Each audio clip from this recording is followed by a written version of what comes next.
All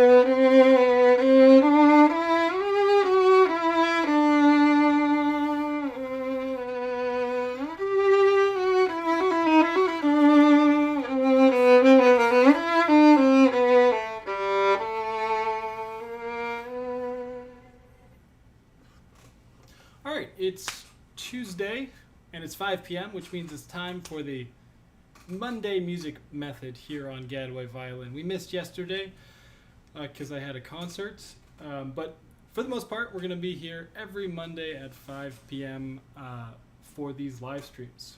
If you're new to the channel, this is a series where we take a look at a piece of music that I either have never played or haven't played in a very long time.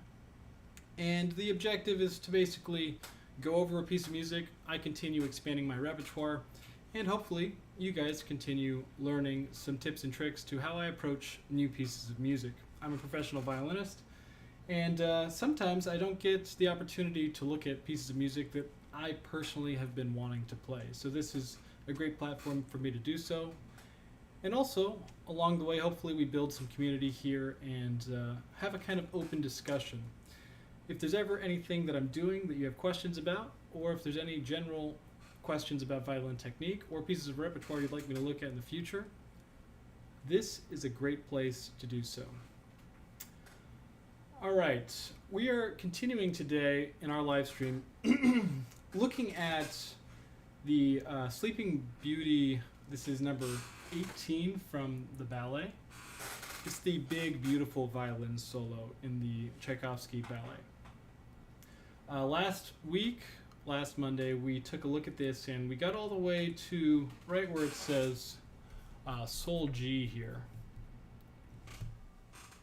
This is about where we stopped. And the goal today is to get through the rest of it. This is a gorgeous piece of music. I had actually never heard it before looking through a variety of different pieces to find something to look at on this channel for this exact purpose. So we're going to continue right from where we left off last week. We'll start right here on the Sol G, and I'll talk about fingering choices, how I'm approaching this in general, because this is one of those cases where this piece of music is brand new to me. Aside from the work I did last week and, the little bit of time before I turned on the camera today, I haven't looked at this really at all. So it's a great opportunity for me to hold myself accountable and learn new music, and hopefully for you guys to learn some things along the way as well. Okay, I'm going to play right from here, Sol G.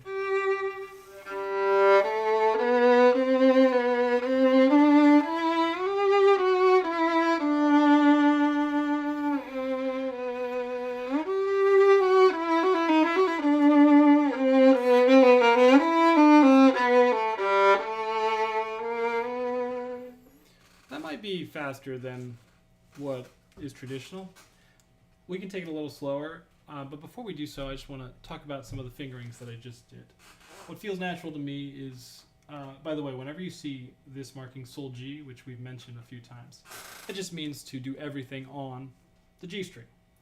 So usually when a composer writes this, they will have a subsequent marking that says normal or something like that lets us know we don't have to continue on the G string.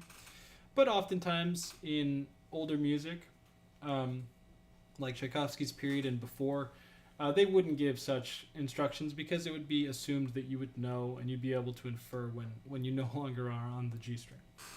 Also, sometimes these markings like Sol G are not actually a composer marking, they're an editor marking or something that was added later. Either way, there's usually a pretty clear indication when you don't need to be Sol G anymore, whether that be explicitly written or whether it just be outrageous to remain on the G string. The problem with that theory is that some people might think something is outrageous where other people might think it's totally reasonable. For me, in general, when you get to the middle B on the staff and beyond, we start to get into outrageous territory. Basically, anything that could be played on the A string starts to be questionable on the G. So for me, that's going to be this section right here. We clearly are going to quit that Sol G. So that means before that, we're going to stay. And how do we accomplish that? Well, we do it with a couple simple fingerings. For me, we're going to shift into third here, and then we're going to just do a little shift to fourth finger here. And then after this dotted quarter, we'll shift back down into first. If you noticed, every single one of these shifts that I've created follow our common instructions or our rules of shifting. They're written right here if you forgot. Half steps, strong beats, and long notes. Let's take a look. So this first shift is both a half step between B natural and C and a strong beat. It's on the fourth beat. This one is after a long note, right? That's after a dotted quarter, a very long note. This one, however, breaks our rules. Interesting. So it's not a strong beat. This is the and of one. That's a weak beat. We'd consider that. It's not a half step, right? Between here and here is not a half step. So why are we doing this fingering? Well, there is a fourth rule to our rules of shifting, and that is, of course, to do whatever works. But there is actually some other further explanations why we're doing this particular fingering here. The rules of shifting are generally going to apply to shifting that we want to sound very clean. We want to be very easy to hide potentially. But we don't always need or want to hide our shifts, especially in Tchaikovsky, very romantic composer. So in some cases, why not show the shift? Also, even when the distance between the notes that we're shifting is not a half step, that doesn't mean that we're not using a half step shift. Let me elaborate on that. So even though this isn't a half step, the shift itself is actually still basically a half step. So we're actually not really breaking our rules, because if you think about it, we're on a third finger on the E natural, and that third finger is moving from E natural to F natural. And then we place our fourth finger, right? So the hand is still moving a half step.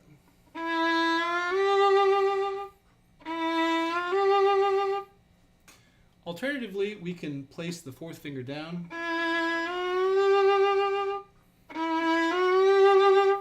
We can place the fourth finger down early if we want extra slap, or we might call it glissando or portamento. If we want extra portamento, we could put our fourth finger down early onto an F sharp and then slide it up. Again, the F sharp is in the previous position, and then that shift, that actual motion, is only a half step. So even though we don't see a half step here, we're actually not breaking our rules. We are following them pretty much to the T.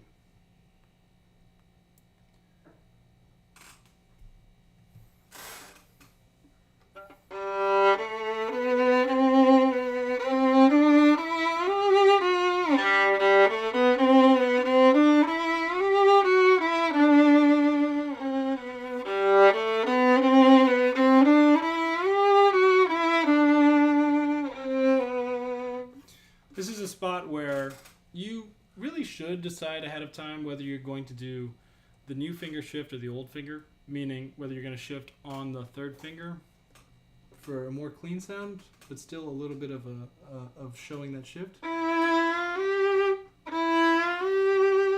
or if we're going to shift on the new finger. Whenever you shift on the new finger, in this case the fourth finger, you're going to have a really, really flagrant portamento, which might be what you're after.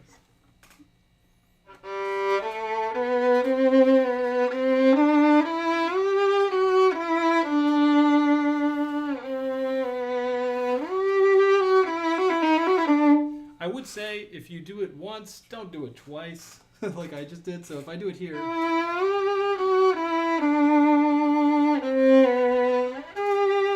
I shouldn't also do it here.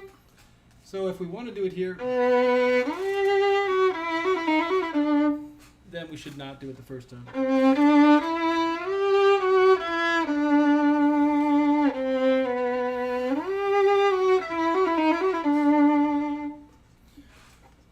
But that boils down to super personal decisions and interpretation. I might literally change it each time I play it, depending on what I feel like doing in the moment. But if you have a version that you like, let me know and we can commit to it right now. Why not? Do we do the... Here are the options. Do we do the portamento this first time? Do we do it the second time? Or do we do it neither? Or do we do it both? So those are 4 options to choose from. I'll put that in the poll. Never done a poll before. Let's see. First, portamento. How do you spell portamento? I'll just say slide. First, second, both. How did I do that?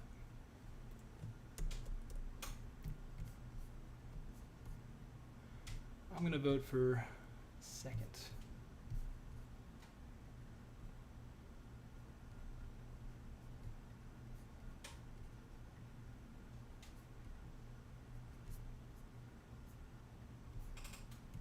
Well, I tried. I don't know how this works. Whatever. Maybe next time. Alright, with that, we'll move on. I think I'm going to commit to just doing it the second time because that's the larger distance and it's a little more dramatic.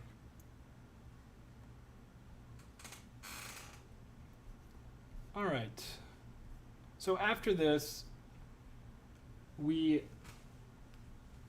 get into this really beautiful bow stroke here. Whenever you see the dashes under the slur, that's going to be what we call a portato bow stroke. Portato. Which is essentially where you re-articulate, but it's different than a staccato, which is very much where you can hear a very crisp and clear differentiation. Portato has a lot less space between each of the notes, and it's a lot more... It's one of my favorite bow strokes. A lot of people will accidentally do it too often, but you can certainly do it in this spot because, well, like most of these bowings, we can't be certain that Tchaikovsky wrote this unless we do like a lot of research, which I'm not going to do, I'll be honest. But either way, when we have it suggested, we can just go ahead and try it and really exaggerate. So for me, when I do this portato stroke, what I'm thinking about in particular is I'm thinking about my index finger and my thumb pinching for each of those individual notes.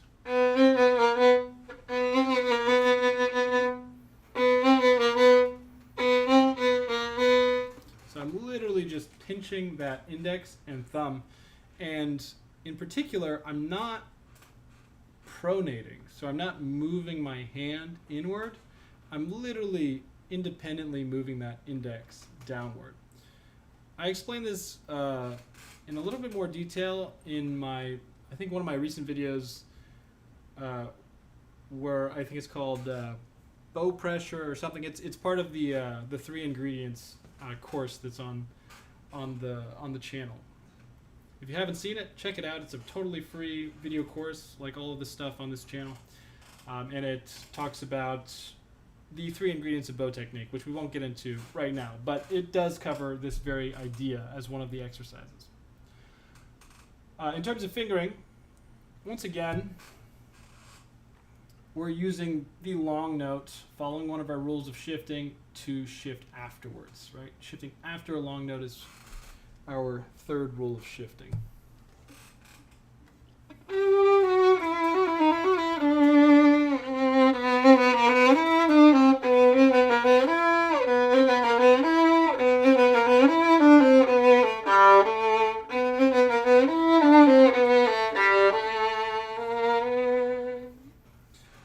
Even to this day, I still have to remind myself to avoid using my wrist for that portato stroke. It really wants to happen. Like my wrist wants to create it, but really the simplest option is, like I said, with just that index finger. So if you can master that, you're going to have a lot easier of a time doing it.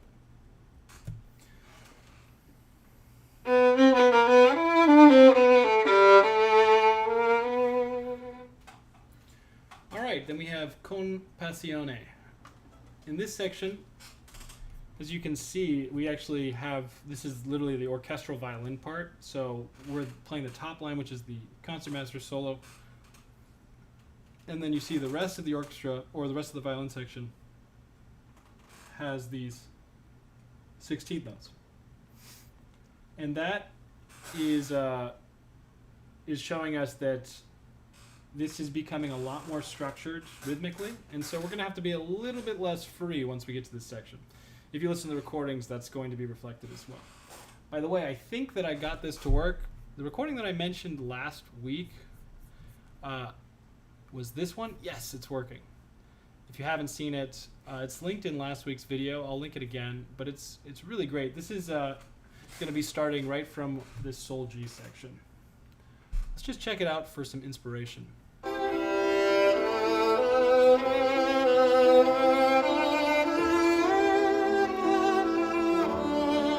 Notice he did the portamento there.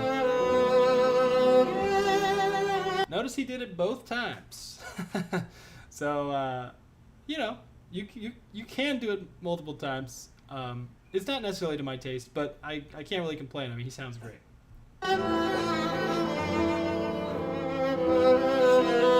Look at that fingering choice. You saw how he shifted down back into first position. He used that long note, shifted after, following those rules we talked about.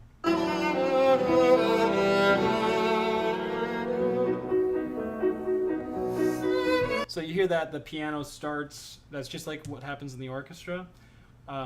Those 16 notes start happening and we get that groove, for lack of a better word. And we really have to be a little bit more strict with our rhythm after that point.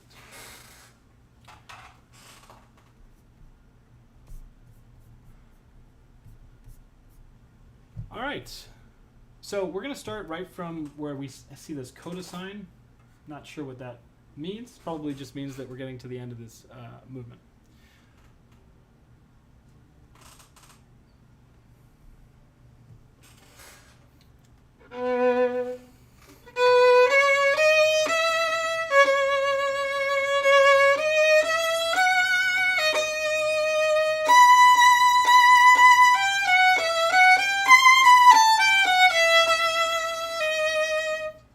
Okay, so I see some bowings marked here. I think in general we can, I don't want to say ignore these bowings, but we certainly don't have to feel committed to them. A lot of these are going to be ideas and convenience things. What you want to look out for is very clear articulation markings. So when we have these portato markings, right, we want these little tenutos happening. These are probably pretty important, so we don't want to be slurring those. This is questionable. It's interesting because this is a spot where we have a very clear slur, two slur, one separate. Again, you'd have to do more research, first of all, to figure out if this is literally what Tchaikovsky wrote, because this is an edition. It's definitely not the original, I'd have to imagine. Which means it might be an editor's thing. But at the end of the day, if you're playing the solo, you know, you can take some liberties. And to me, this feels a little choppy if we do this bowing.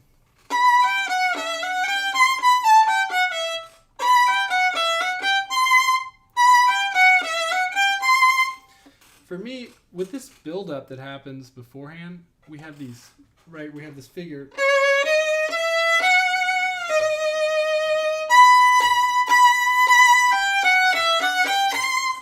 It feels like the arrival is really on these high notes, right? We have this almost, we start to feel the half measures.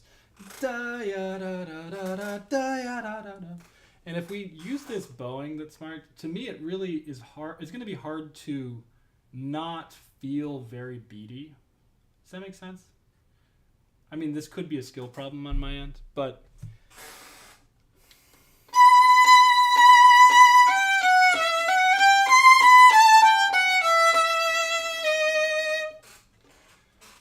like it could work. It feels bad. Physically, it feels bad to play. I don't know. What do you guys think? Does it sound okay? Should we just keep it? Should we just ignore it? What do you think is more important? Doing what feels good? Doing what's in the part, which may or may not be what the composer wrote? Or as a final question, is figuring out exactly what the composer wrote articulation-wise the most important thing to do? Like, should we just, do some actual research rather than just watching an example of somebody playing beautifully? This is where you get into different, philosophies of violin studies, and you may be able to realize that for me, I prefer to just play things that are going to, in a way that feels good and that sounds good to my taste. I'm a little less concerned. This might sound bad,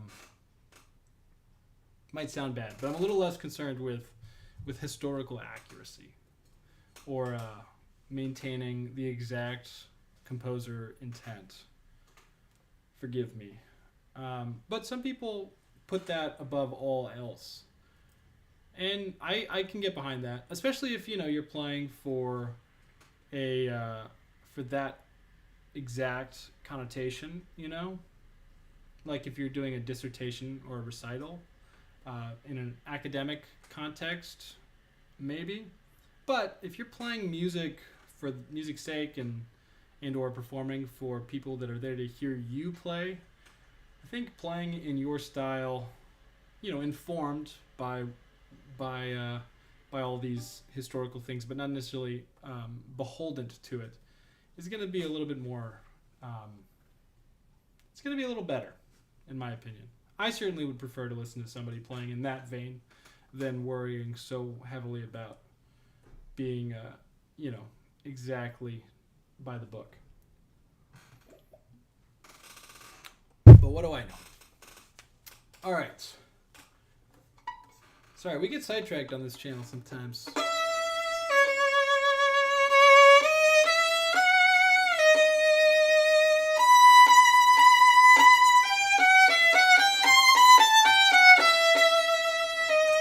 Yeah, that's what I'm going to do. I'm going to not do the bowing suggested and just do kind of separates until the last three.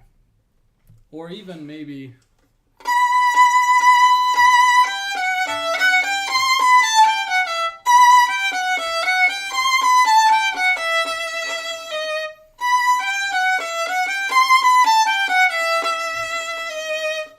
Yeah, I think I like that best.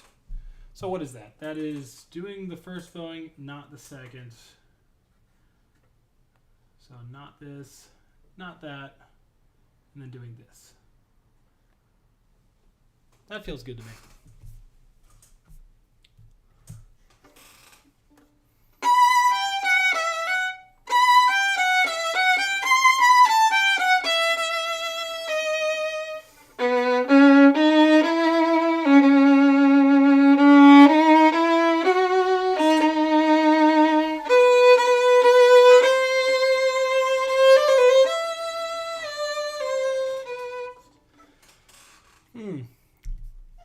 What did I just do?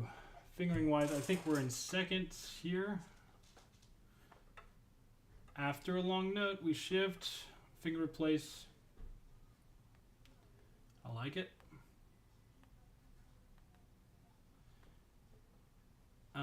And then we went to first position here.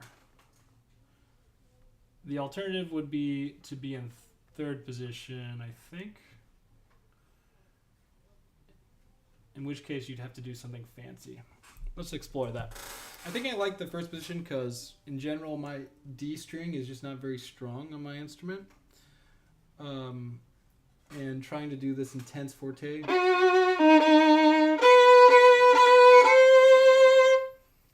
it's just going to sound a little bit muddy, I think. You hear that? Like really wants to give up.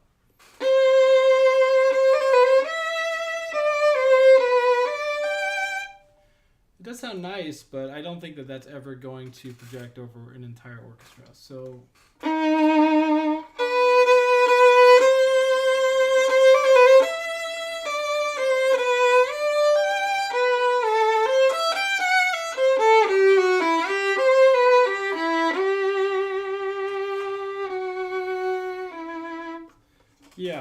yeah, I think I like it. The timbre maybe is not exactly what I want, but timbre is less important than being heard, you know? That's some words of wisdom right there. Timbre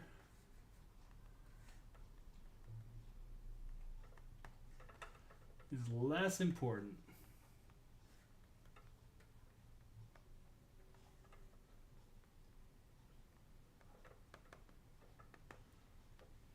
than being heard. I'm not going to write it out. That's taking forever. Okay, so I'm going to go from right on those B's. That's right here. On the A string, as we decided.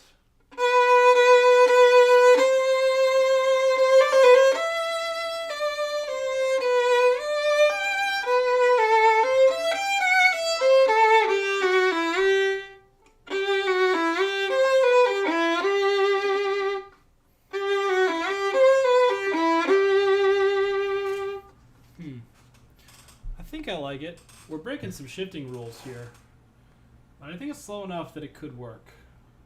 So none of our shifting rules are followed in this one, but that is going to be a pretty standard shift, just shifting within a minor third. It's a very arpeggio-friendly shifting pattern. Shifting onto a strong beat here works. And then here, again, that same arpeggio-ish fingering, which is just going to 1-1 in a minor third. Doing a same finger shift within a minor third is going to feel very natural if you practice your arpeggios. And then a strong beat shift to the G string here.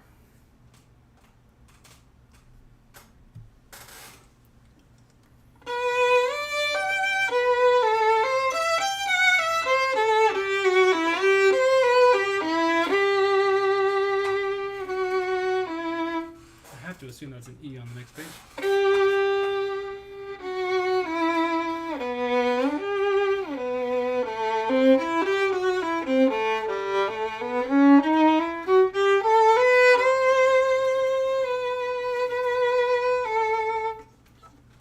Okay, lots of breaking of rules here. It's ironic that the day I wear this hoodie with our shifting rules, I'm just breaking them left and right. So here we are breaking rules, and I'm committing to it. I like it. So if I recall, on the previous page, we're in 4th position. So that means we're on a second finger here. I'm shifting every note.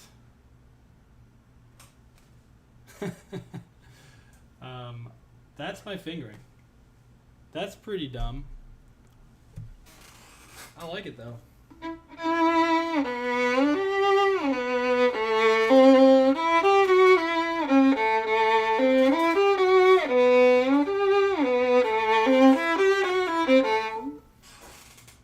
I'm almost tempted to do it again.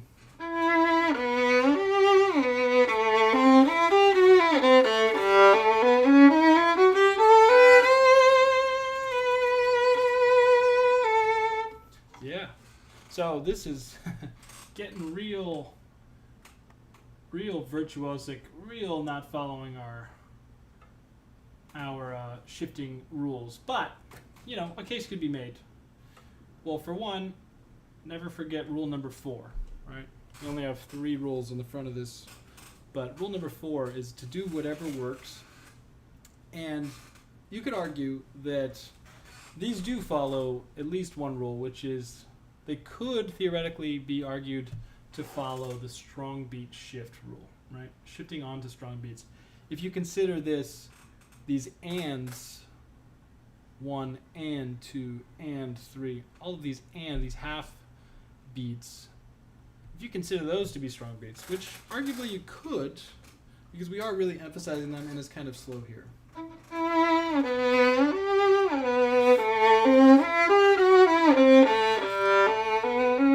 Right? If we were going a lot faster, that might not be the case, and obviously we wouldn't use this fingering.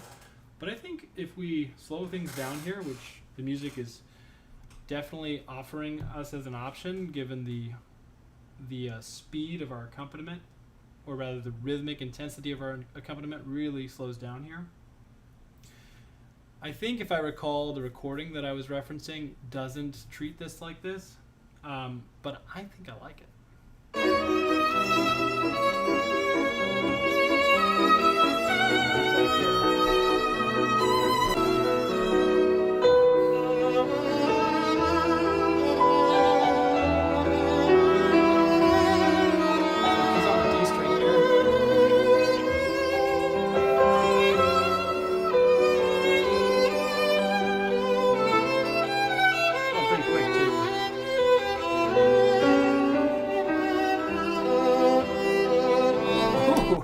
Did you see what he did there? He didn't. He kind of did what I'm doing, but he did it with a harmonic. I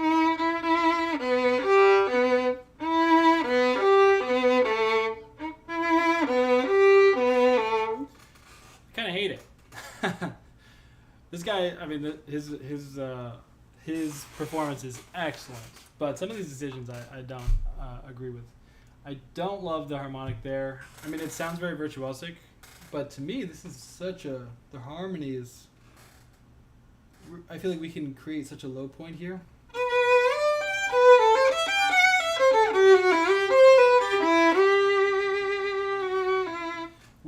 We feel like we're going to resolve here, but it almost is an extension of the phrase.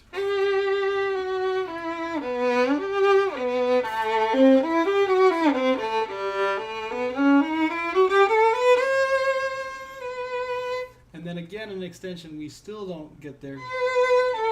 We continue building. So for me, I don't know.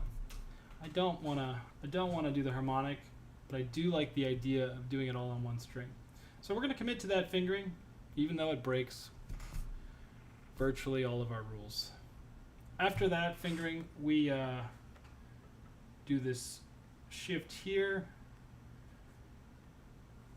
We can either shift to the first finger here or onto the second finger here. Either way, we want to get up into third position so that we can be on a third finger on this 1 and do a nice portamento half step finger to finger shift.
Intonations all over the place. Yeah, it's amazing how things do get a little bit more challenging when you really try to max out your volume. It's just really, really difficult to not allow tension to build when you're trying to project as much as possible. Fingering wise here, we're doing half step shifts. Oops. And then half step shifts. got to be comfortable with your even numbered positions here, because we're going alternating just back between 4th and 2nd position. And then I'm opting for a string and finger replacement here. So we're going from E to A string finger. Gives us that very virtuosic sound.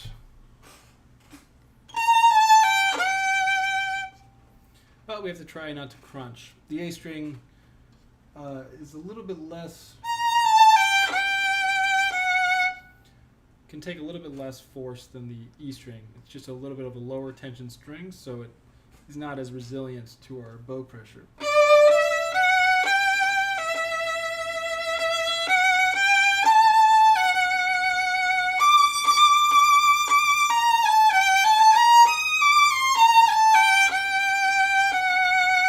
So as long as we remind ourselves of that, we won't get that crunch, and we just avoid overpressing when we change strings.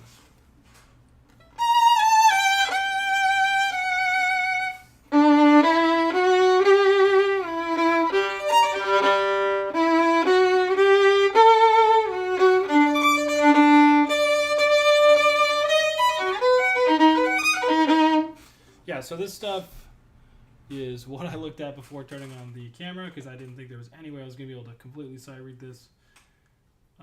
So I think the fingerings that I figured out, yeah, so 2nd finger here, and then again 2nd finger. So this is going to be on the A string, but then this will be on the D string. So that's going to be like our pattern that we'll use on the next page as well, I believe. I'm going to go from these pickups here.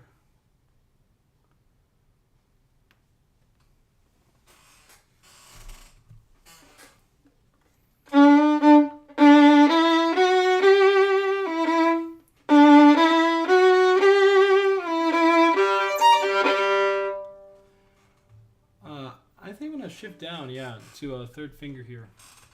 Basically, I want to already be in 3rd position here, rather than trying to get there here.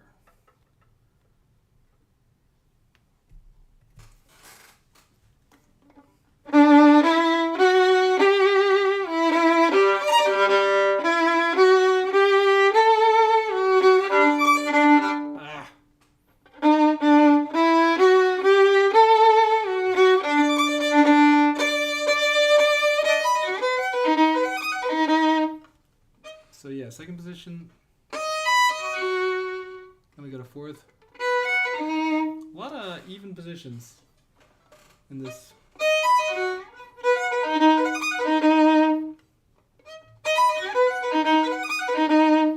Yeah, once we get to that, it's already the outline of the upcoming barilage.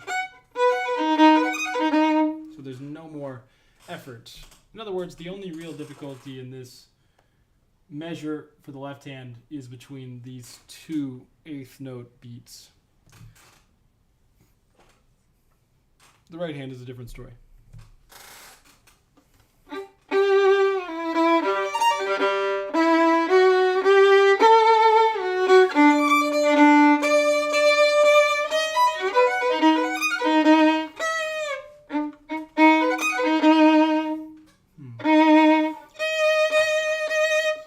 Yeah, I think I'll go to a 2nd finger here, back down to 2nd position.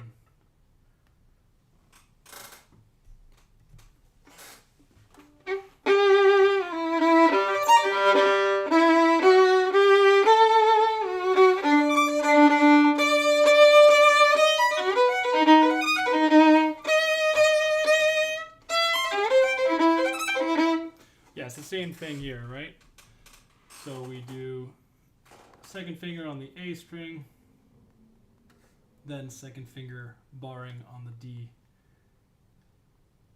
string.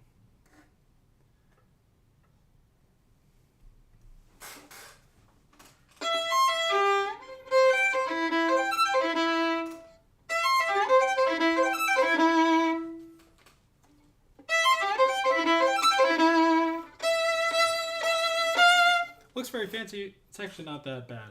What's bad is the next part. This scale, usually, you know, runs are kind of the easy part of music. They look really difficult, but they're just a scale that you're already familiar with. This is not one such case. This is brutal. Let's see what happens.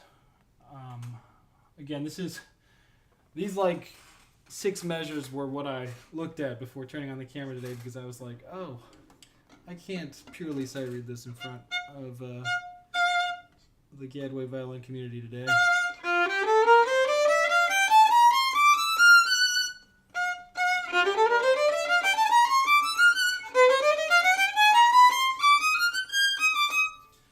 And yeah, it still sounds like I'm sight reading. Jesus, this is tough.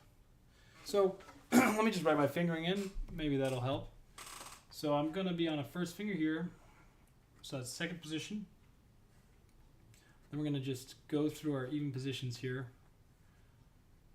Then we'll shift back down. And then we're just going to shift on our strong beats here and hope it works. So much it needs to happen in the left hand for this to work.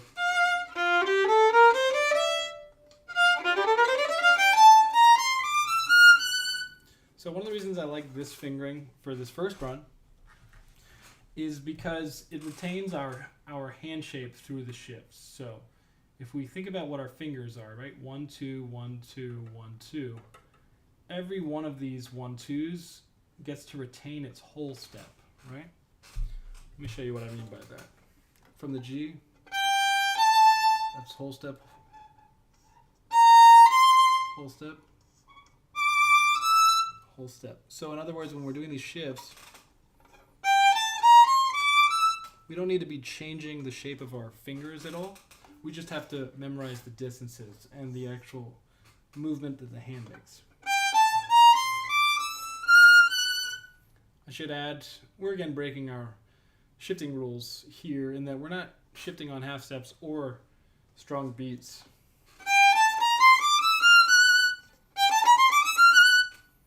But that's okay. We're doing a scalar shifting pattern. The 2-1, 2-1, 2-1 shifts should be very comfortable for us and don't necessarily need to abide by these unique shifting rules.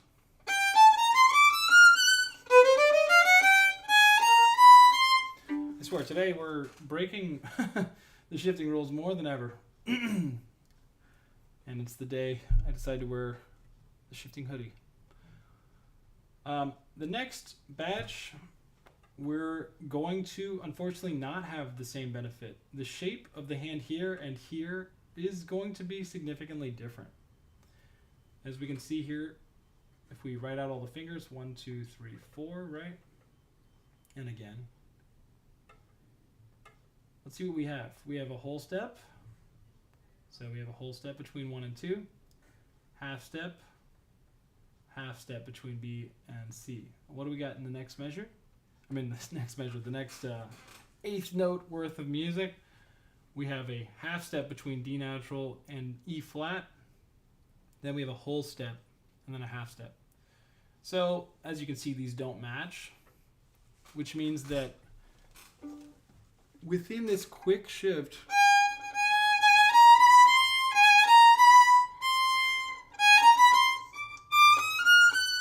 we have to change our hand shape.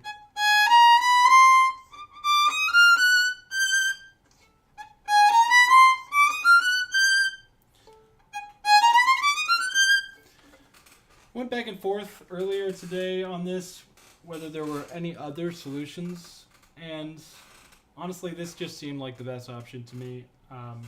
If you're curious, at the top, we're doing 4 into 4. So fourth finger into fourth finger on that half step. And that way our second finger on the E flat gets to stay down for that, right? So there's one consolation there. Also, 4/4 is the typical fingering for a lot of our 3-octave scales when we're doing scale practice. So it's something that should already be well instilled in our hand, and so it shouldn't necessarily take a bunch of practice to work out.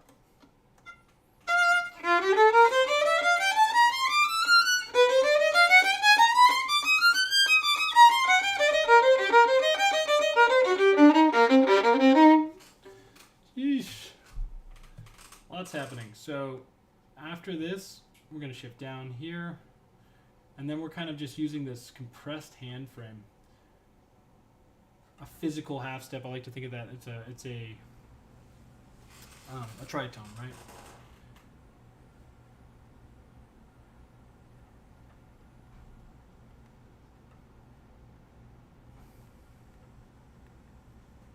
Shift down here.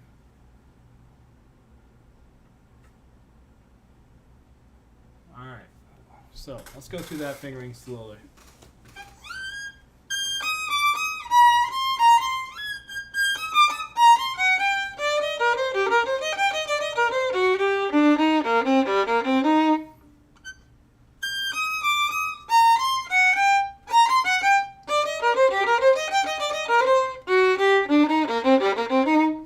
So it's a very spider fingering, right? We're kind of creepy crawling down our fingerboard. Compress, expand, compress, expand.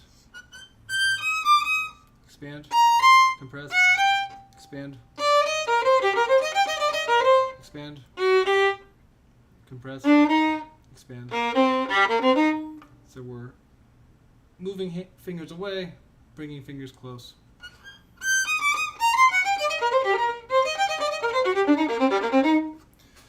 It just takes some time to get used to, and one of the best ways to practice for this, to get it up to speed, is to just do rhythmic practice.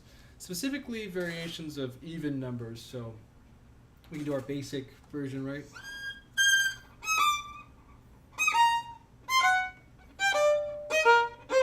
And then the opposite. And then we can do groups of 4, which I think is really going to be crucial here.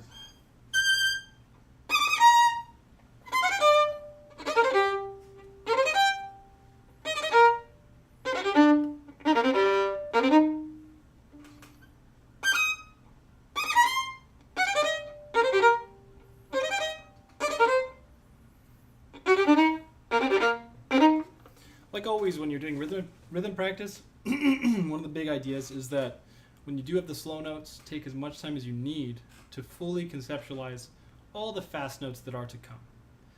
So don't continue until you feel confident that you're going to be able to execute the next fast notes. You can do this kind of rhythmic practice with any amount of notes in your pattern. That was an example 4. You can expand it to 6, 8, whatever. But you should start with small amounts before you get comfortable. Until you get comfortable. Once you get comfortable with a section, then you can start to expand.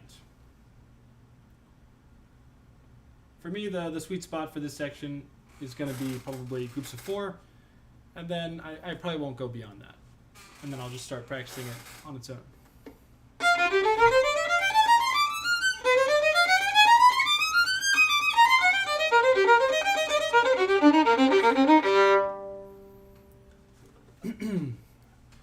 Alright, I'm not going to perfect that today, so I won't bore you guys with the kind of practice that I really have to do to get it really up to speed, but you saw a little synopsis there. Once we've arrived at the bottom of our scale here, we're in second position, as you can see. And all we're going to do is we're going to reach our first finger back. We're not going to shift it back, and we're going to stay in second position.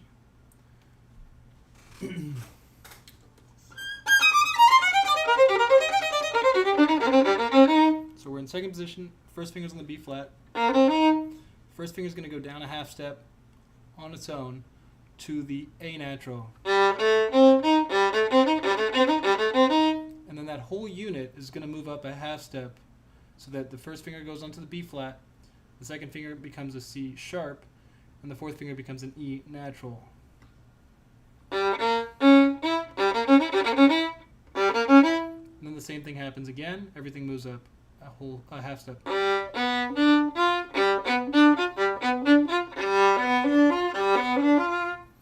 So let's see what that looks like.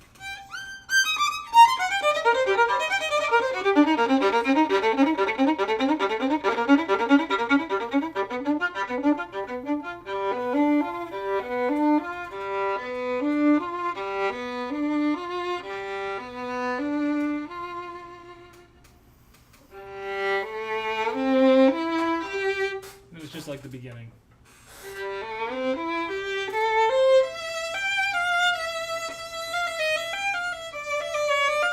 Ooh, with a tricky rhythm here.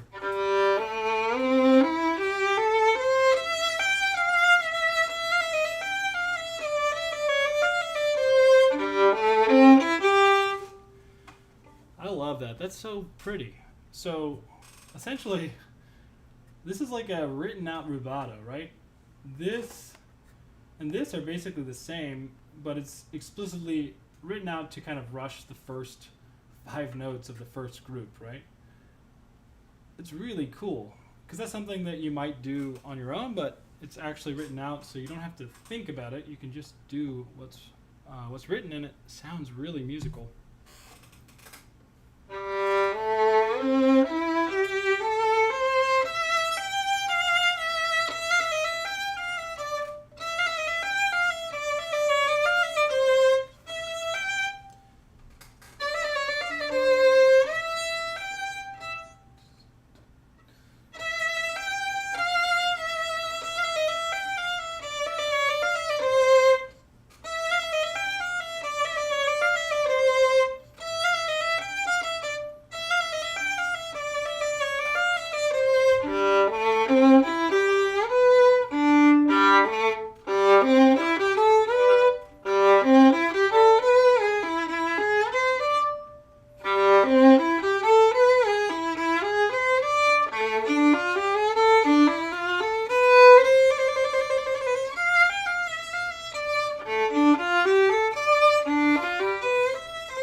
Alright, so in this next section, it's really a lot of the same ideas we've talked about in terms of fingerings.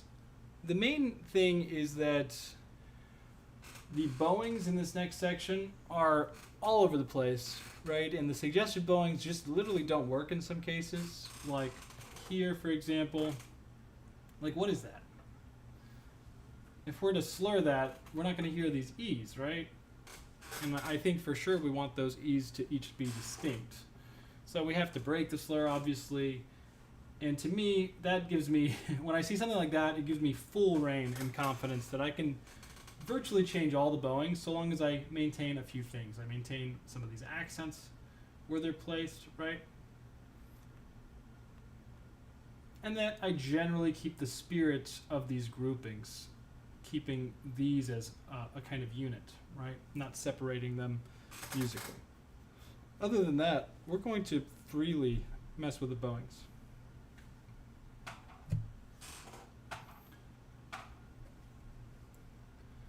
But we'll take it back first from this piano.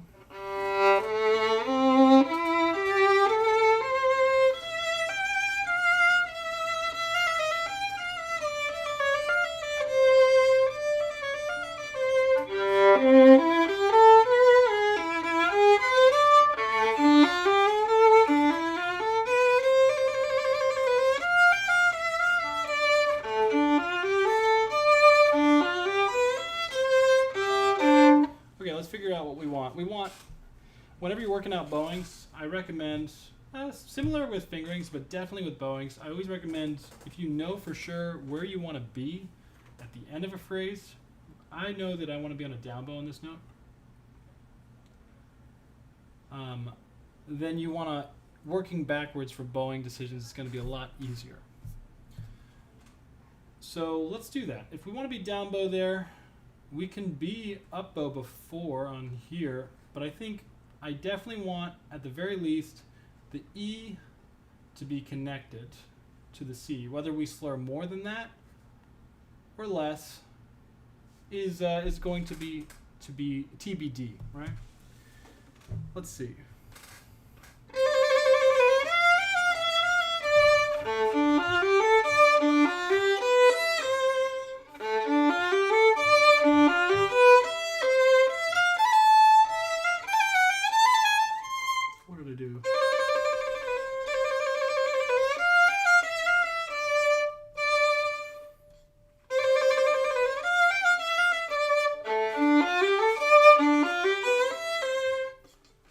that.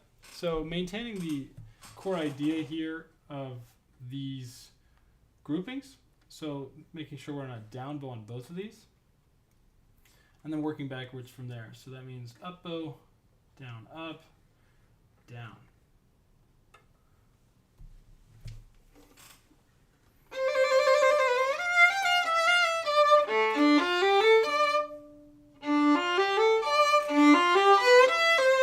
Oh, that's an option.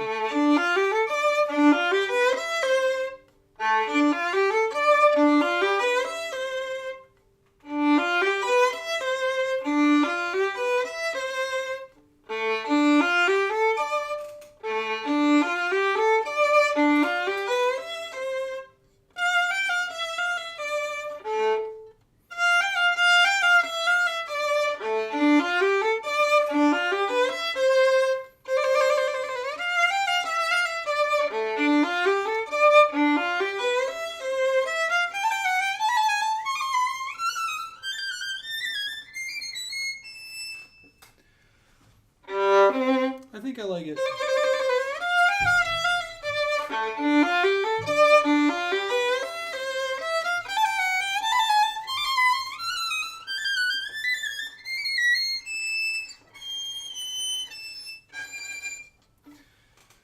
I think I like it. So let's work backwards from there. If we're on a down bow here, then we need to be on an up bow before.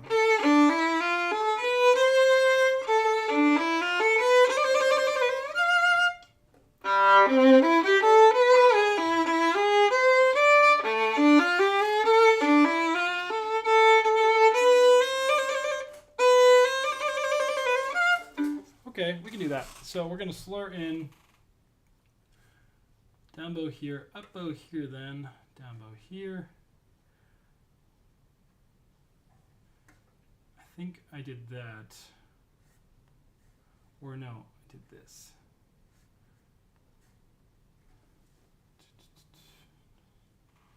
So yeah, these are still separate. Doing a harmonic here. Using that as an opportunity to get back down.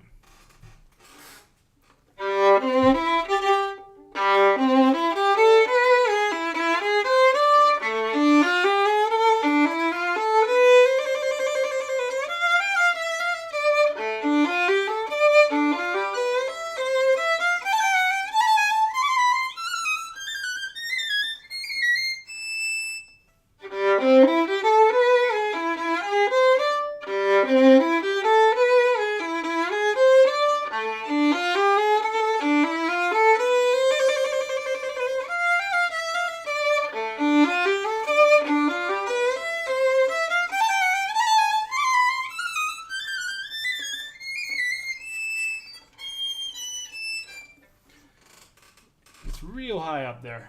I think I like it. So we're down bow here. We do the bowing as it comes.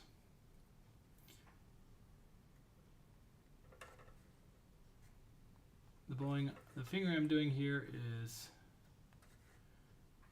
second finger 4/4 harmonic.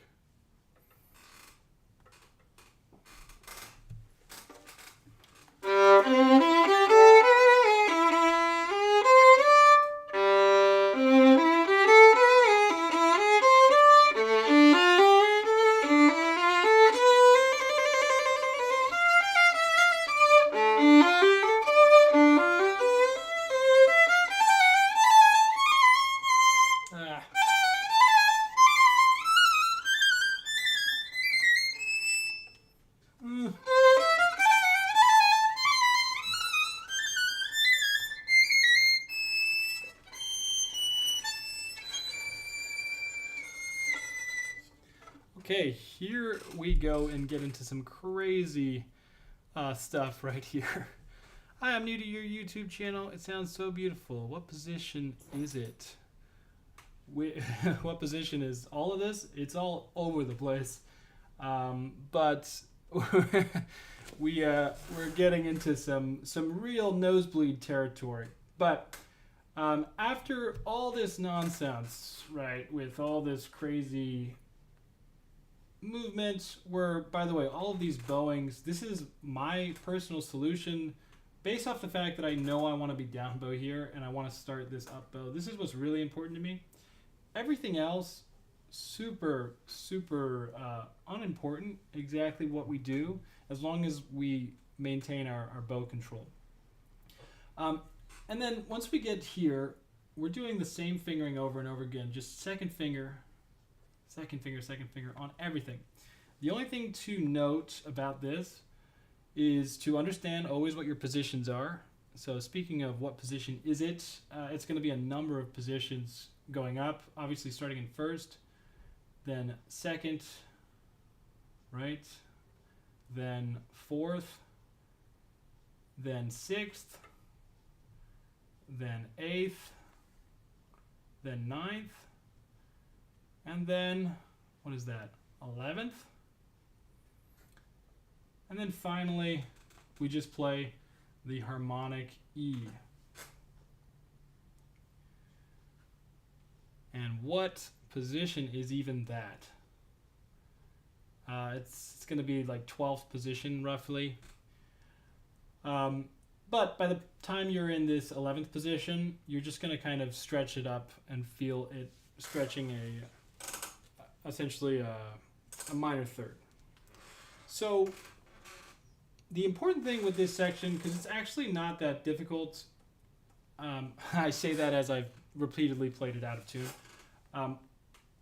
I just haven't had a chance to really practice it, but it's really not that complicated. All that it is the same exact finger shape over and over again, and you just have to figure out what the distances are, and then you have to figure out exactly if or when our turnaround, right, these little grace notes, are not a whole step, because for the most part it's going to be a whole step, right? G to A, whole step, A to B, whole step, C to D, whole step, E to F, natural, half step, G to A, whole step,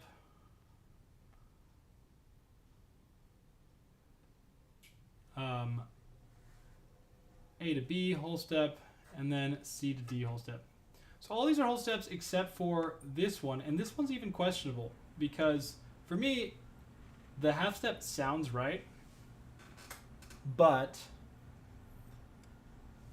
an argument could be made that we had an F sharp earlier and that it could carry over, but this is where you get into weird territory because we're in an 8VA here, and generally an accidental is only going to apply within a measure to that register, that tessitura. So for this, to get a quick answer, let's just see what our guy over here does, because he sounds really great.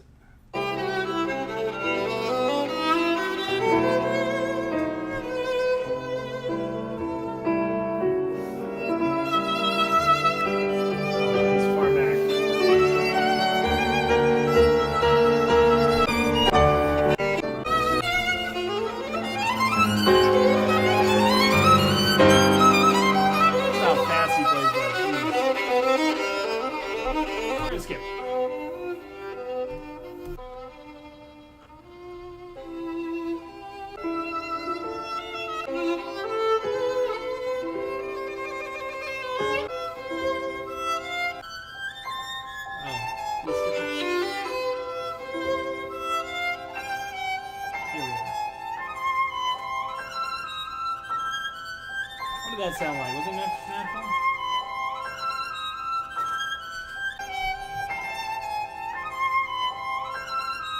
I can't even hear it. Is that an F natural or an F sharp?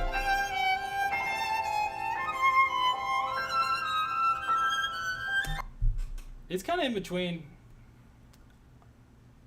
So, what do we think?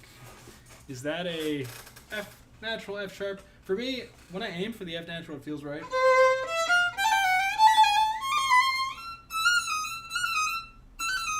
Yeah, that just feels wrong, right?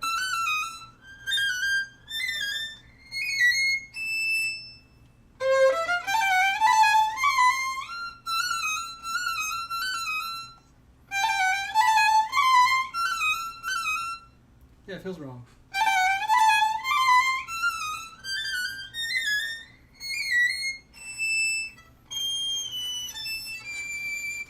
What do you think? Should we do an F natural or an F sharp? I'm leaning towards an F natural. Maybe that's because that's what I have played the last, 4 or 5 times. Might have been flat what he played. Yeah, like that half step.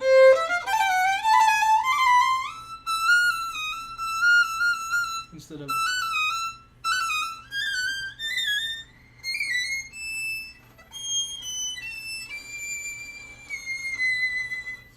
So, once we get to the end of this line, I'm going to play it as a half step because that's what feels right to me, the F natural.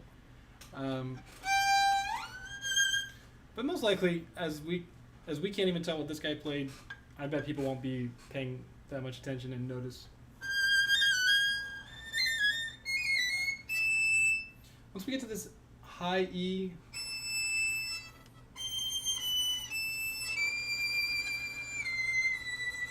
yeah, the sharp sounds too high to me as well.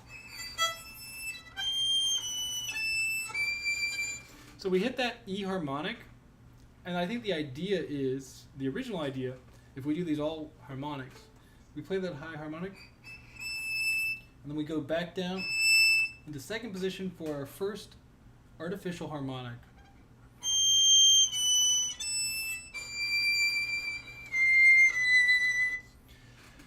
How we do our artificial harmonics, if you don't already know, we do them by placing our first finger down and then with a full stop, meaning we fully impress the string. So that would be a G natural. And then we're going to tap lightly with a flattened finger on the center of our finger mass without pressing the string down, right where that C natural would be. And that distance, what is physically a perfect fourth, with a solid first finger and a very soft placed fourth finger, is going to create our 2 octaves above that first finger. So in this case, that G will be that high G, which is exactly what we're being asked to play, right? We have the 8 VA marking, and then we have this G written. So that G is going to be the G that's like way up here on a different staff. And so that's going to be the same thing as if we placed our first finger on this G, and then our fourth finger with a kind of diamond note head, if you can draw it. So we might play it like this. Right? I like that idea. We play that, we land on that E, and then we immediately shift down and start doing false harmonics. This guy does something different. This is why I really like this reference recording, because it's not necessarily things I would do, but he just sounds so good and convincing that, I can buy it. This is a good example of why your interpretation, your exact interpretation is a lot less important than whether or not you believe in it. And this is not something I would ever have thought to do, but listen to it.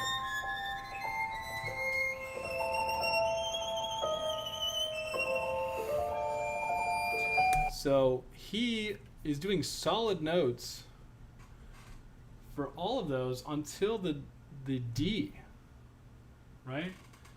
Instead of doing those false harmonics, he's doing solid notes for all of these. And then lands on the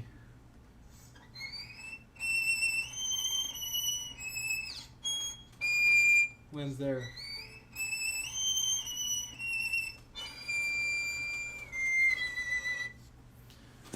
Which I get. I think the idea is that it's really hard to go from this high without having like an extreme change in timbre. And this method that he's using allows you to really connect all 4 of those notes. But I'm not going to do it. I think I find it easier to just do triplets and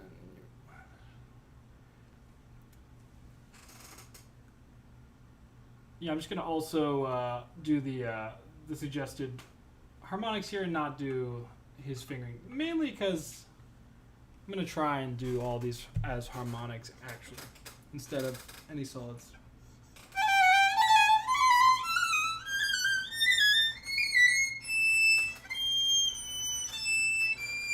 But you can hear when I'm playing that, there's a little bit of space between the E and the G, right?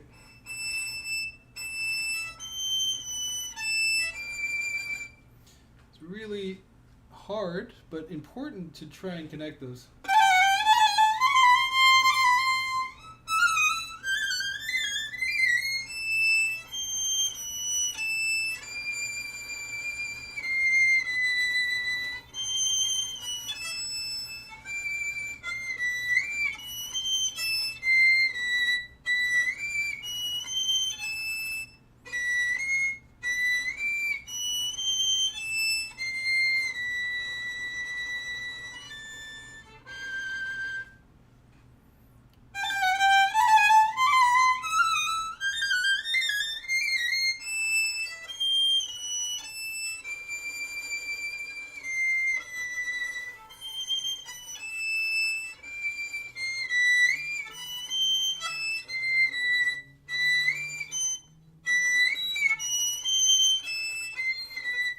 I'm finding it difficult with my instrument. This might be the case for other people as well.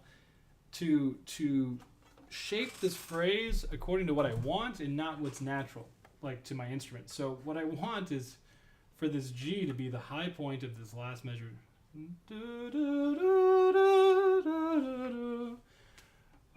Either the G or the B, right?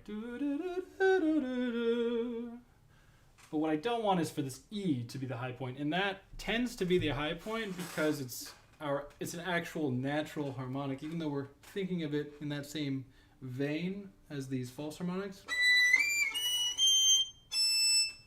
It's going to much more easily speak, so we have to compensate for that. We can either not do it as a natural and actually find the false harmonic,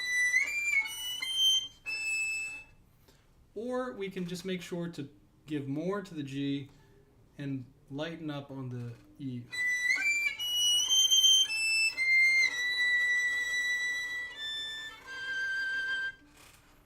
Both will work.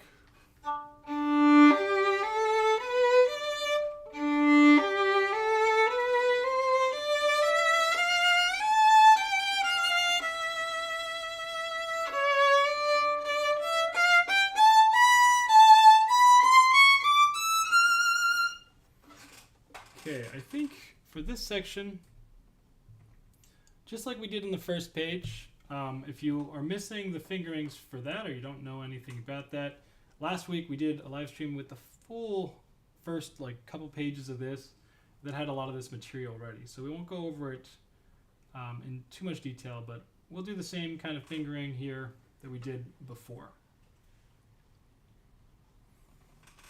Isn't this one fragment is too high? It kind of hurts. Isn't this too high? It kind of hurts. Yeah, absolutely. It is too high. It's kind of. I like to think of these sections, which we have sometimes in classical music, with these harmonics. One of the common phrases I've heard, and something that I think works really well to explain it, is the music box. Like thinking of an old music box that you turn and you get those chimey melodies. That's very much what this reminds me of. So yeah, it might be blaring a little too much, and maybe that's not the effect that it's supposed to have. But something to consider is that when this is to be performed, the video we're referencing is not necessarily the standard way of its performance. This is part of a big ballet, right? And the concertmaster is in the pit underneath the stage, or in front or / beneath the stage. And so it's not going to be quite as offensive when it's in that big hall and it's all the way in the pit.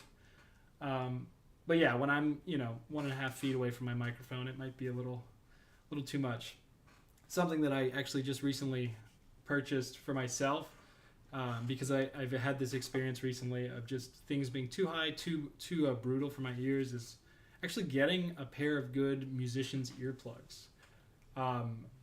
They haven't come in yet because you have to get your ears molded by an audiologist, and then they use that mold to get you specially fit earplugs to protect your ears. And they're supposed to be done in a way where you can still hear yourself, but you're also protected.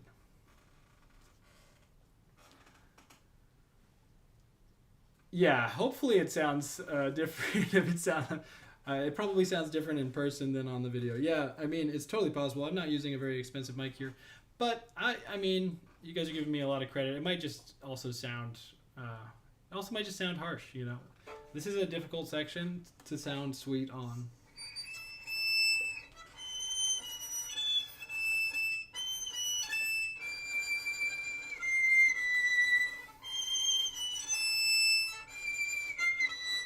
But if we wanted to check, we could see what exactly the hertz are on this. I mean, this is really high up there.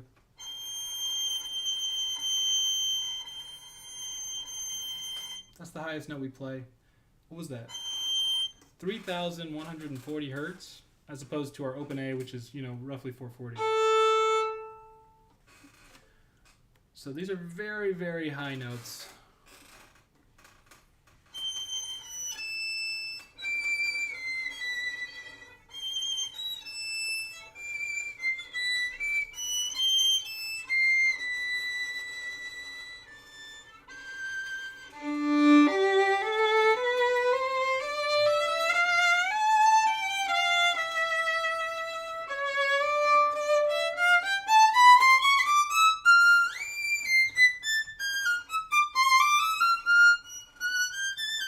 Ooh, this is brutal. So now we get high up there again, but this time we don't have the benefit of the artificial harmonics. So we actually have to be super high up on the instrument, which is very uncomfortable. The fingering I'm using here is using these strong beats to shift. Remember our rules of shifting: half steps, after long notes, and or on strong beats. This are strong beats, beats 3 and 4. Great opportunities.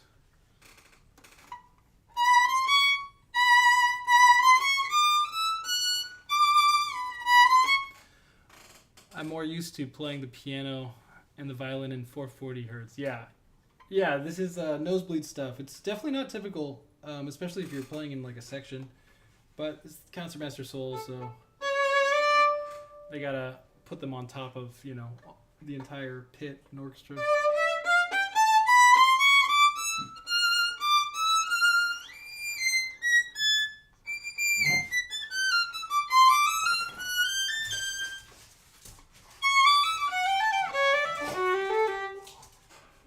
I don't know if you can hear or see that, but those dogs are going crazy.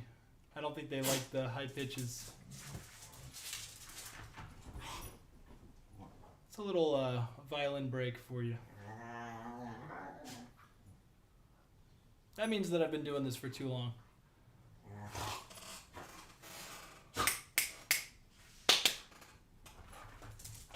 Whoa! Say hi. We're almost done. Okay. Yeah, it's they eat. Oh my God, they eat at 7 p.m. and so every day around 6, they come up to me asking for dinner, but it's not time. It's not time yet. You gotta back up.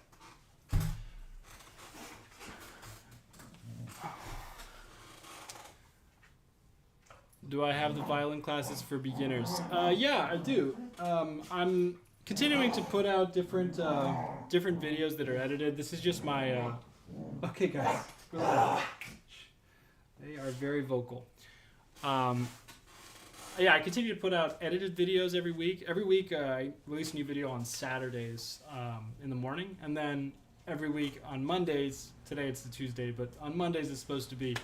I do live streams like this where I take a look at a piece of repertoire. It's not always ridiculously difficult like today's is. Sometimes I give myself a little break and we take a look at something a little simpler. And I also do make, on those edited videos, things that are really targeted towards more beginner-friendly exercises. Videos like introductions to vibrato and other things. You can check that out on the channel. It's all under playlists and or the courses tab.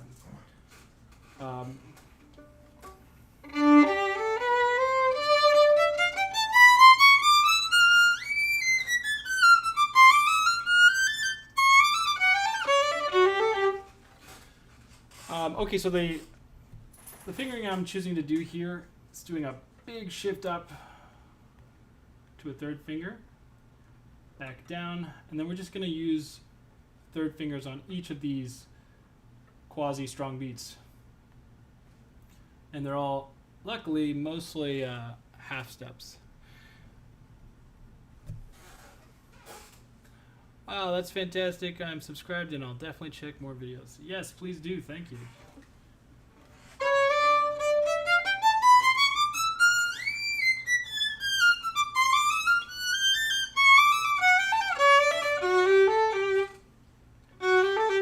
So after those fingerings, we're going to go up here, down. We stay in position. Whenever you see parentheses in my parts like this, it indicates that that's the expected fingering in position, and you're not actually shifting. It's just kind of a courtesy to myself. That means that we're going to stay in position there.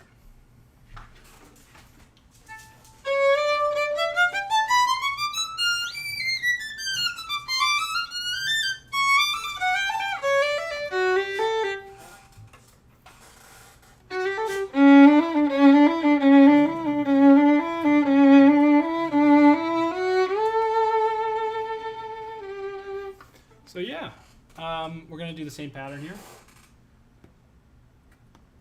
First finger once again. And then we're just going to do a big old slide. Staying on the G string here because I think it sounds pretty. Then we'll go back to third position.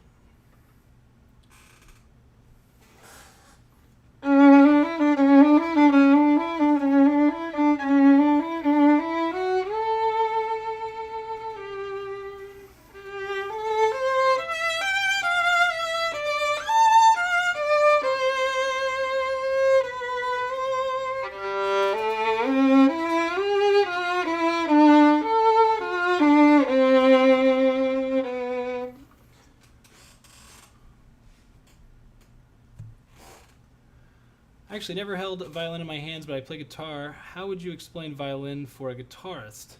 No frets for sure, but how do you know where to place fingers and everything? Yeah, that's actually a really important question that I don't think only applies to guitarists. I think it applies to anybody interested in violin playing. So I'll spend a little second on it really quickly. We talk a lot about this in the channel, but one of the things we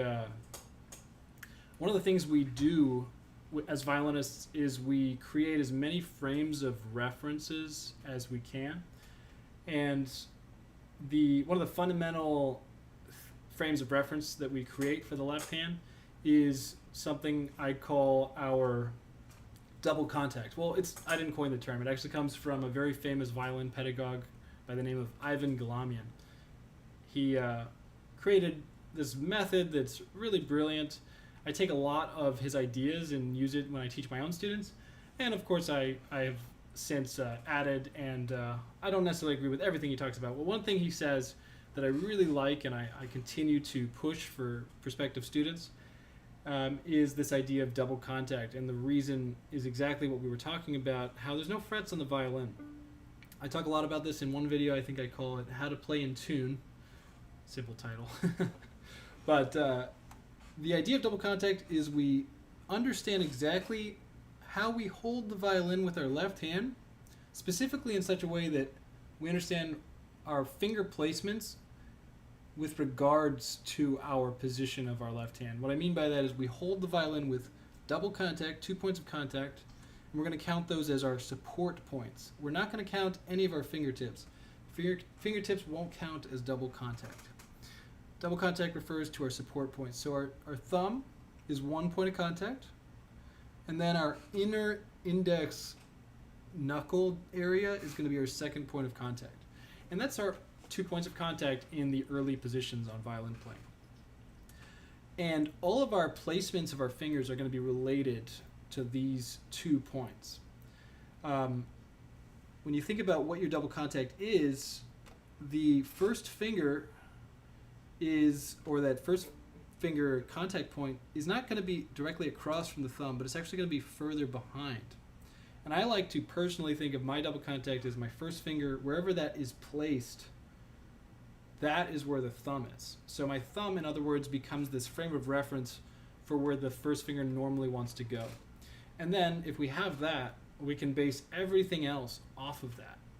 For example, in a piece of music like this, if we take a look at this note right here, this A natural, right? This note, that's a first finger on the G string. It's a natural first finger, which is going to be right across from my thumb. If instead I wanted to play an A flat, turn that into an A flat, I wouldn't move my thumb. I'd keep it there, and I'd use it as a frame of reference to place my first finger down related to the thumb. So moving it behind where the thumb feels. Does that make sense? Of course, there's a great point right here. I put stripes on my violin for help for the first position. Absolutely. One of the tools for, building up this idea, because, I'm saying create frames of reference, like place your thumb where the first finger goes, but how do you even know where the thumb goes, right? How do you determine and practice this idea of my double contact's always going to be in the same place? And the answer is yes. At the early stages, tape, non or low adhesive tape. Getting this is super, super essential if you want to have a head start. You could do it without it, but why? This is going to allow you to have a visual aid, place your fingers in the right spot, and therefore build the habit. And then you can later take the tapes off. So the thumb is a point of reference. Absolutely it is. In fact, it's probably your most important point of reference in the early positions. And then because your thumb is a point of reference, your first finger becomes a point of reference, right? Because if you know your first finger is placed where the thumb is, now everything else can be placed relative to the first finger because you can count on the first finger, right? The first finger is in the right place. Now your second finger you can place related to the first finger, your third finger related to that, and your fourth finger related to that.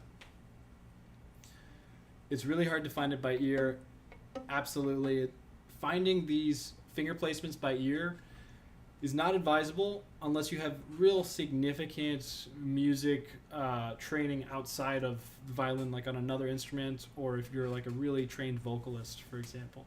Even if you have a background in something like piano or another instrument like guitar that's fretted, you might not have that experience of really trying to correct for pitches by ear, and so it's not necessarily going to translate directly. I think having significant vocal training, though, would be a situation where you'd have a little easier time correcting your pitches, because that's exactly what you have to do with vocal performance. But yeah, that's the bottom line, is the idea of creating frames of reference. And when we say the thumb is the frame of reference, it's not the frame of reference, it's a frame of reference. You create a plethora of them as you grow as a violinist, right? You continue to add new frames of reference. When you go into higher positions, you have new frames of reference. The bottom line is the tape idea, right, gives us a visual aid, but visual aids will almost never be a permanent frame of reference, because what we're trying to do when we build our technique on the violin is we're trying to connect the most important two senses, right? We have 5 senses, unless you're a ghost whisperer. And in that case, we're trying to connect our hearing, our hearing sense, and our touch sense. So vision is like so much less important. We need to feel where we hear the note, in other words. So yeah, you get to use the tape. It's a great way to build up those habits, but we want to really build up those physical habits, and therefore we can use any new physical habit that you can count on, you can create and use as a new frame of reference, right?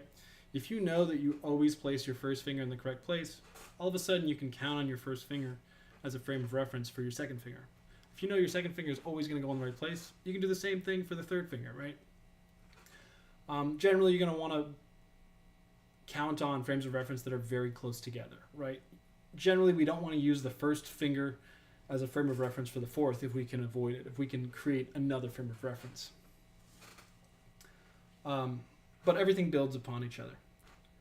I said we were going to go on that tangent for a bit, but it is an important thing to discuss, so I'm always happy to elaborate on it. That being said, we got 3 lines of music here. Let's finish this. Let's finish this beautiful piece of Tchaikovsky.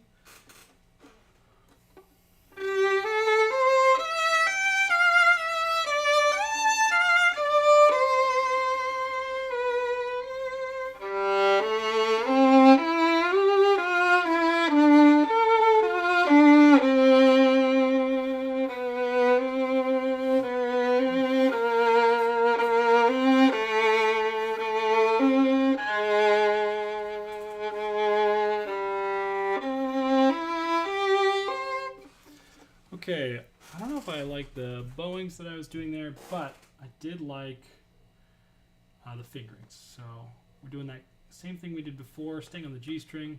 And then here we're going to do a 4th finger reach. In my parts, whenever you see me circle a fingering, that indicates not a shift, but a stretch or compression.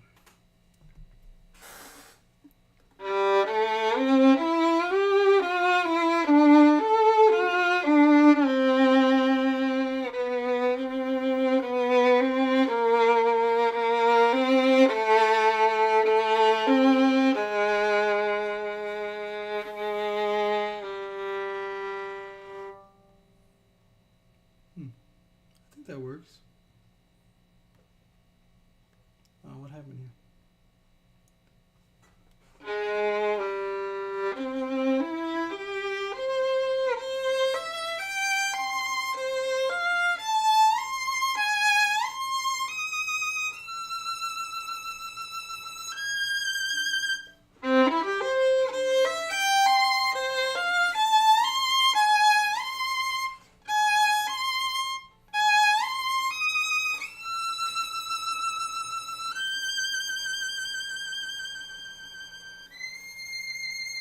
Damn it.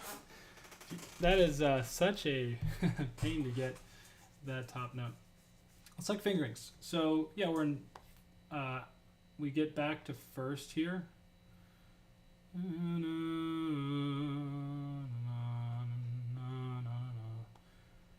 then I like doing 3rd position, switching to 2nd, shifting to 3rd. And then here's the question. I think I'm going to do 1, 1, 1. Let's try that.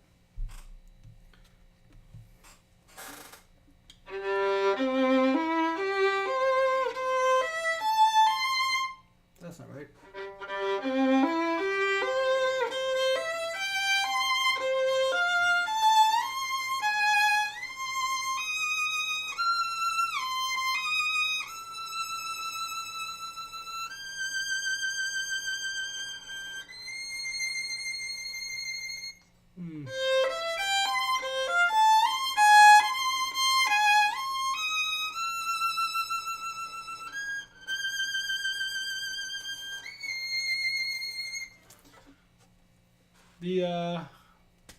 The question that I'm struggling with here is this final fingering. I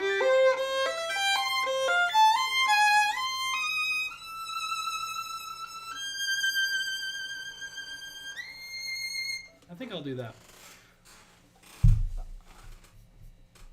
This piece sounds really good. Yeah, this piece is really beautiful. This is, in case you missed it from the beginning, I think it's in the title of this stream too, but this is the Entr'acte.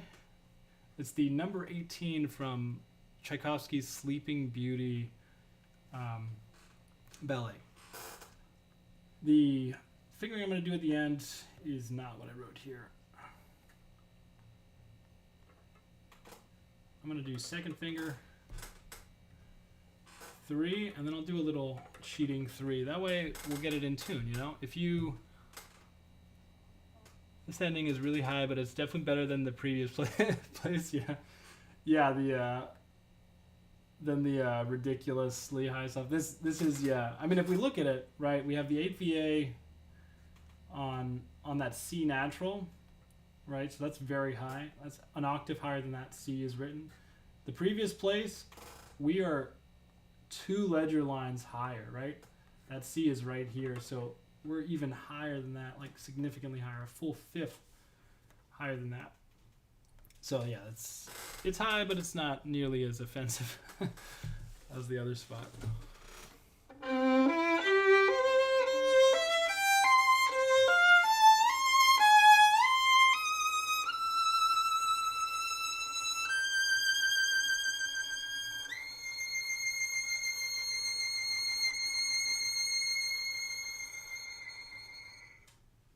Yeah, so we use 3/3 at the end there, and it's really easy to do. We don't have to practice it really because we just the secret is you just stop when you get there. If you have the pitch in your ear,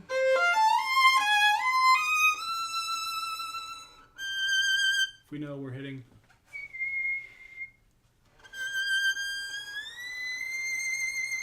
right? I mean that's egregious. We're not going to slide so slowly, but that's essentially all we're doing.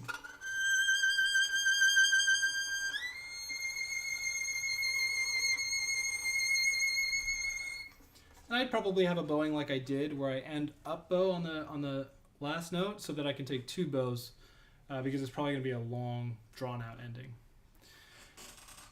By the way, what is your favorite violin piece in terms of melodiousness? Yeah, it's a good question. Solo violin, it's tough to decide in terms of melodiousness. I mean, one of my all-time favorite pieces when we're talking about unaccompanied violin is, I always like to go to the Bach sonatas, the Andante from the A minor sonata is or the C major sonata, I think. Or is it where is it from? We'll find it.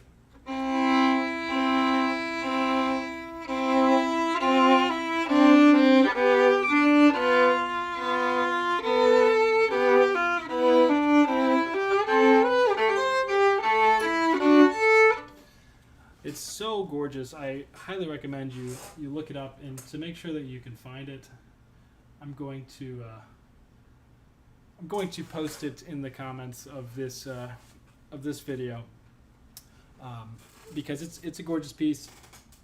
But honestly, my favorite music is not for solo violin. I think my favorite stuff is usually for string quartet. So I'm a big fan of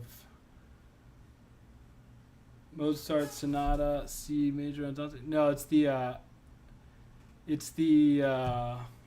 Bach Sonata.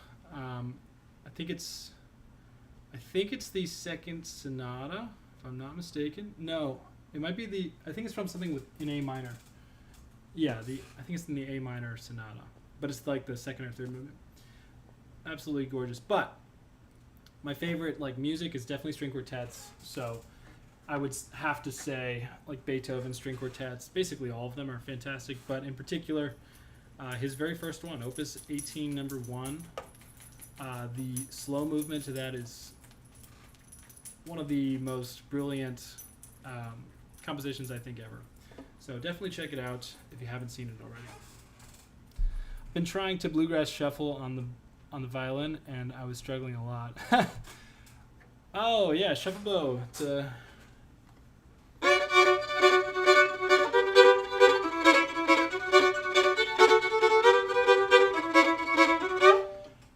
It's something that I've been doing a lot more recently. I play in a string trio that does basically no classical music. We do a lot of our own compositions, and we arrange pop music as well, but we also have some Americana influences, some bluegrass influences as well. So I've been learning a lot of that stuff. It's a lot of fun. But these live streams, a big part of them for me is reconnecting with my classical violin solo roots, because, as a performing musician, I mostly play quartets, mostly play private events, sometimes in orchestra. And, you don't, something they never tell you in school is, you're not going to be a soloist, which means all this beautiful rep that you like to learn and play, you're not really going to play it very much, except for yourself. So it's good to have this and to work on stuff like this with you guys here. So thank you for watching. Make sure you subscribe. Please leave a comment if there's a piece of music you want me to take a look at in the future. We finished this entr'acte, so I haven't decided what I'm doing next Monday. So if you leave something in the comments, there's a chance it ends up being what we look at next week. Thanks for watching. Thanks for hanging out with me, you guys. Where are you from? Where are you streaming from? Gonna dox myself. I work and live in Miami, Florida. Do you teach online? Yeah, I do teach online. Through my YouTube channel, you can see there's a link to my website and stuff, and there's